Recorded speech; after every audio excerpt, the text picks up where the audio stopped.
Yo guys, what's going on? Acez is here today with another video. In today's video, we got episode number 4 of Market Watch here in Escape from Tarkov and patch 13.5. It is over 2 weeks into wipe. We're going to see a lot of prices start to stabilize soon, so make sure you guys are buying those barter items that are cheap, that you're going to need in the future, and any of those barter items you think you can find in raid or you can wait a little bit, make sure you're selling them off right now because there's still plenty of barter items in that 70,000 range that you can make absolute bank on. As for, more series and more episodes in the Market Watch series, I don't know how much longer we got in us. Probably another 2 weeks for consistent episodes. Then after that, maybe we move the series into what items you should be selling. But as for right now, we're going to continue to make the series about what items you should be buying.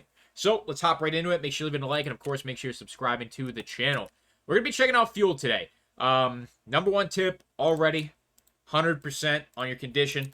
Come up to the settings wheel, lock that in. So we'll get that guy out of there. We're going to take a look at the blue fuel, and we'll also be taking a look at the metal fuel tank, obviously. About 100,000 rubles here. You want to be picking these up anything under 100,000. They're really not going lower than that. You will see the occasional 80,000, 85, 90, 95, but literally anything under 100 right now, I think is a good buy. I actually need some fuel, so we're going to pick one of those up.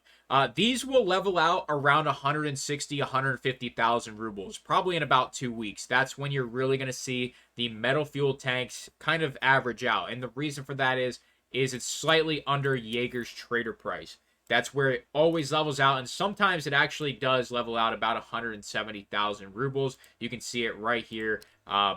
It's 166k. So that's where it's going to level out because that's the trader price as the supply and demand kind of finds the equilibrium, and the casual players stop playing and everybody who's still playing needs a shit ton of fuel. Less flea market action. It's going to raise the price. So let's take a look at the blue fuel, see how it's doing. I'm actually interested. That's about what I would expect, about 60k. If you can find these around 50,000, it's probably worth your time. You'll get a little bit more fuel out of it if you can find them at that 50,000, but you probably won't. There's a few crafts that you do need the blue fuel for, and people are probably going to be taking advantage of that, especially early in wipe, specifically for like the magazine case and stuff.